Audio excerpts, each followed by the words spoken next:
Hey, halo Mas dan Mbak. Ketemu lagi di Belajar Algoritma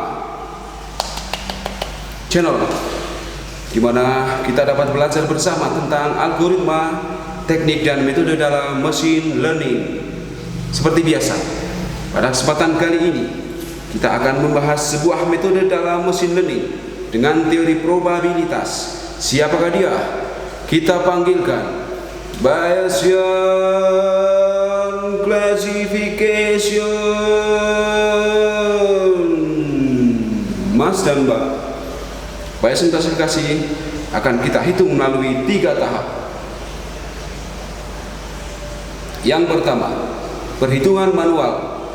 Yang kedua, perhitungan manual menggunakan aplikasi pengolah angka. Dan yang terakhir, akan kita buktikan hasil hitungan kita menggunakan aplikasi machine learning. Oke, simak.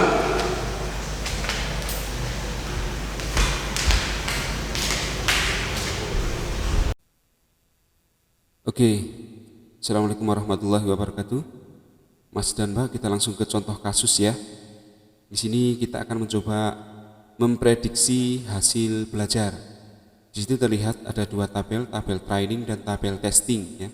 Pasti itu tabel training dan tabel testing. Kalau tabel training itu berarti tabel yang sudah diketahui tujuannya, itu hasil belajarnya baik, cukup dan seterusnya. Kalau testing, prediksi hasil belajar masih belum diketahui. Di sana ada 16 kasus, 1 sampai nomor 16. Kemudian ada kasus baik yaitu 8 dan ada kasus cukup yaitu 8. Yang kuning itu ya. Jadi di sana ada 2 kelas, yaitu kelas baik dan kelas cukup. Kalau umpamanya Mas dan Mbak punya 3 kelas, maunya baik, cukup dan kurang, ya berarti ada 3 kelas. Nanti C-nya berarti ada 3. C1 hasil belajar baik, jumlahnya 8 ya, nomor 1, nomor 2, nomor 3, nomor 4 dan seterusnya. Kemudian C2 hasil belajar sama dengan cukup, berarti nomor 4, nomor 6, nomor 7 dan seterusnya. Nah, yang testing tabel berarti belum diketahui hasil belajarnya, nanti akan kita hitung menggunakan persamaan probabilitas Bayesian klasifikasi. Jadi pada Bayesian klasifikasi ini kita akan mencari nilai kemungkinan nomor 17 itu ya, yang testing tabel, apakah nanti nomor 17 itu hasil belajarnya baik atau hasil belajarnya cukup. Untuk yang pertama, kita akan menghitung probabilitas awal, kemungkinan awal dari training tabel,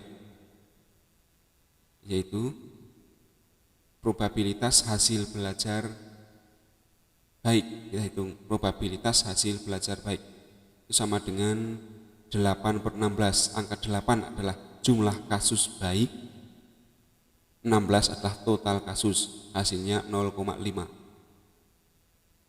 Berarti jumlah hasil baik dan jumlah hasil cukup ini kan sama, berarti nanti nilainya juga akan sama.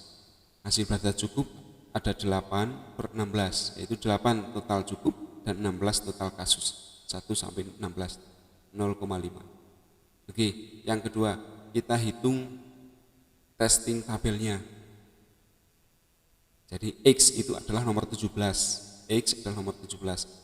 CI terhadap kelas, yaitu kelas baik dan kelas cukup.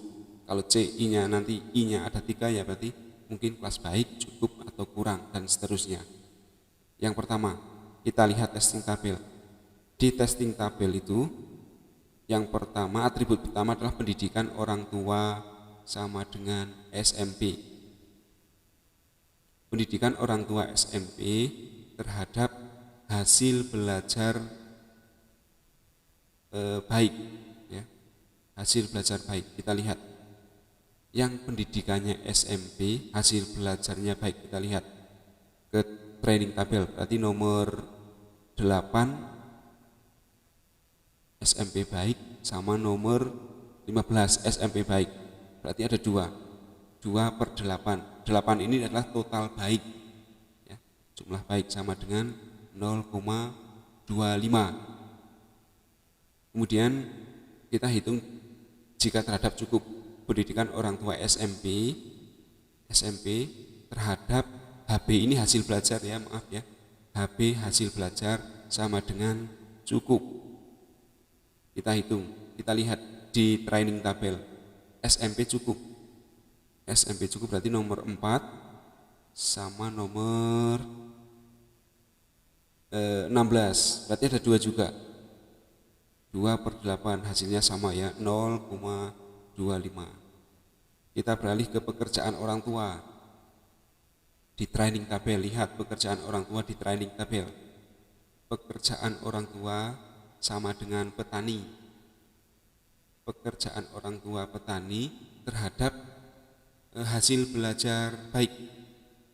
Hasil belajar baik. Lihat petani baik. Berarti nomor 1 sama nomor sama nomor 5 dan nomor 8. Nomor 9 petani baik. Berarti ada 3. 3/8 sama dengan 0,375. Kita lanjutkan, pekerjaan orang tua petani terhadap hasil belajar cukup. Petani yang hasil belajarnya cukup. Petani hasil belajar cukup berarti nomor 14 sama nomor 16. Petani cukup ya, 2/8 hasilnya 0,25. Kita lanjutkan ke atribut jarak tempat tinggal. Jarak tempat tinggal pada testing tabel adalah sedang. Kita akan hitung jika jarak sedang terhadap hasil belajar baik.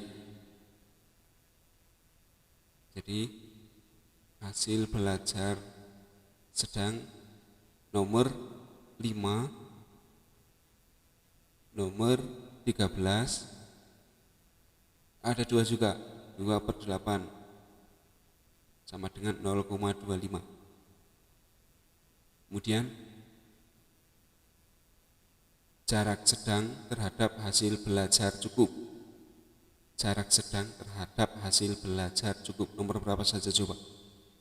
Jarak sedang cukup, sedang berarti nomor 10 ya, nomor 10 sama nomor 14, ada 2.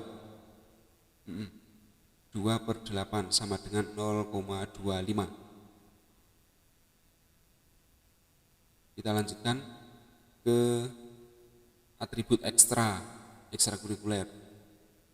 Jadi siswa atau mahasiswa yang ikut ekstrakurikuler tidak terhadap hasil belajar baik ada berapa coba?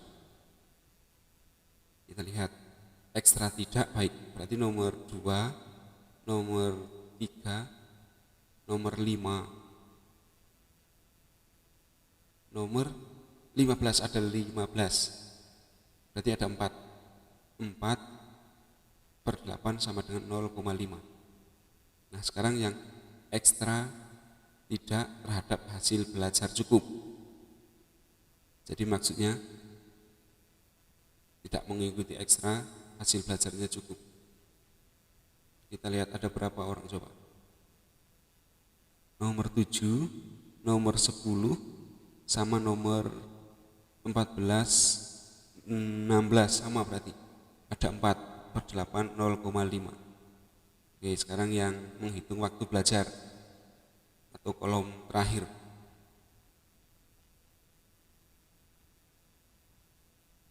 Belajarnya sama dengan rajin terhadap hasil belajar baik. Ada berapa orang coba?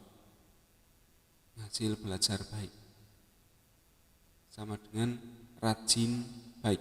Nomor 1, nomor 2, nomor 8. Oh ternyata ada 3 yang rajin belajar tapi hasilnya baik, ternyata ada 3. 0,375. Sekarang yang belajarnya rajin tapi hasilnya cukup. Udah rajin masih cukup, baru cukup itu maksudnya. Kita lihat rajin cukup sama dengan nomor 4. Nomor 4. Oh ya, analoginya tepat ya. Jadi kalau rajinnya hasil belajarnya cukup, hasilnya 0,125.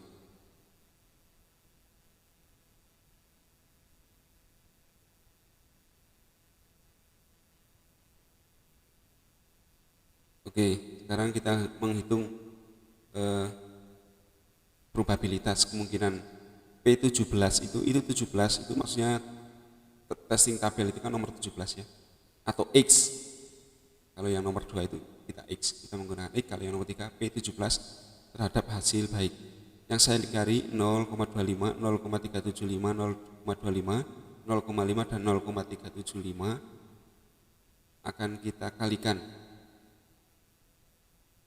Jadi semua yang baik-baik akan kita kalikan.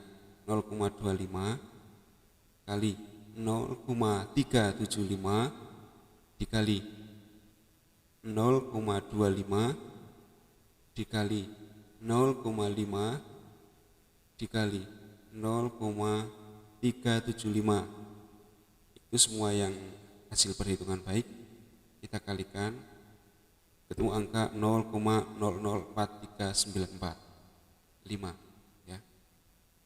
Oke, sekarang kita menghitung probabilitas 17, ini maksudnya testing tabel terhadap hasil belajar cukup. Yang saya stabilo hijau ya, 0,25, 0,25, 0,25, 0,5 dan 0,125. Kita akan kalikan angka-angka tersebut juga seperti hasil belajar baik. Jadi 0,25 dikali 0,25 ya, 0,25 dilanjutkan juga 0,5 dikali 0,125. Oke, hasilnya adalah 0,000975. Yang keempat maksudnya kita bandingkan probabilitas nomor 17 dengan hasil baik terhadap probabilitas nomor 17 hasil belajar cukup. Saran mana kira-kira? Oh, sebelum itu kita hitung dulu, kita kalikan dulu probabilitas nomor 17 terhadap baik dengan probabilitas awal, yaitu 0,004395 ya.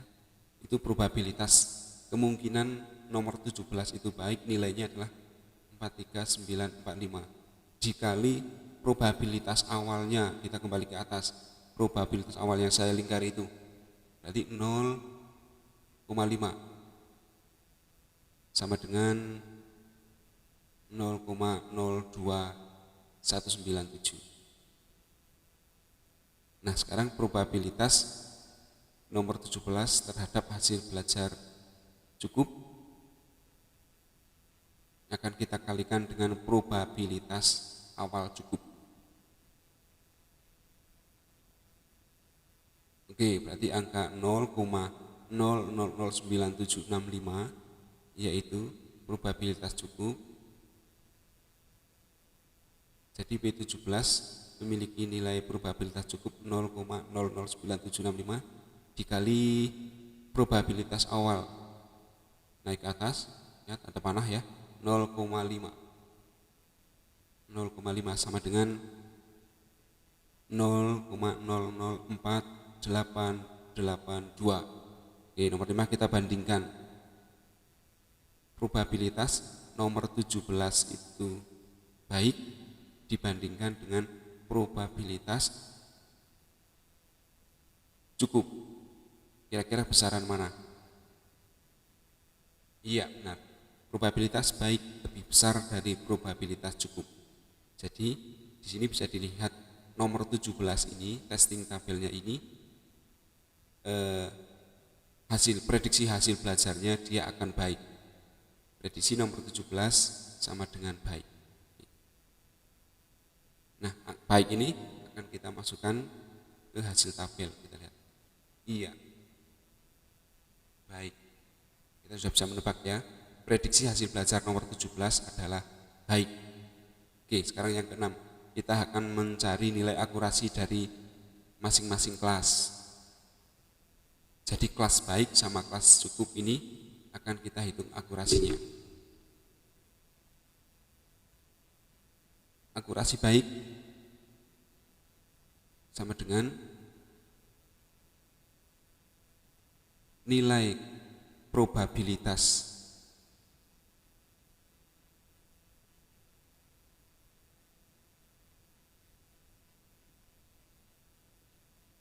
ya, nilai probabilitas baik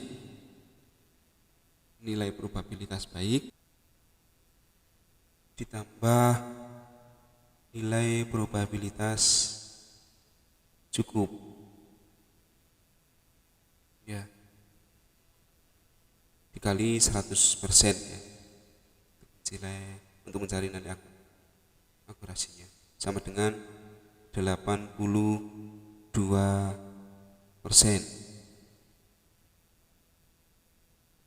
Nah, kemudian dilanjutkan dengan mencari nilai akurasi cukup dengan perhitungan yang sama, hanya dibalik nilainya saja, yaitu probabilitas cukup 0,004882 dibagi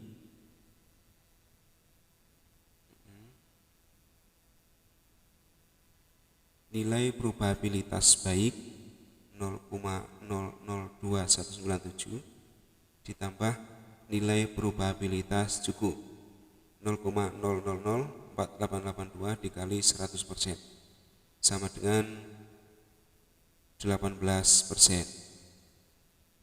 Nah, selesai Mas Mbak. Terima kasih atas perhatiannya ya. Kita ketemu lagi di perhitungan Excel di video selanjutnya. Terima kasih. Assalamualaikum warahmatullahi wabarakatuh.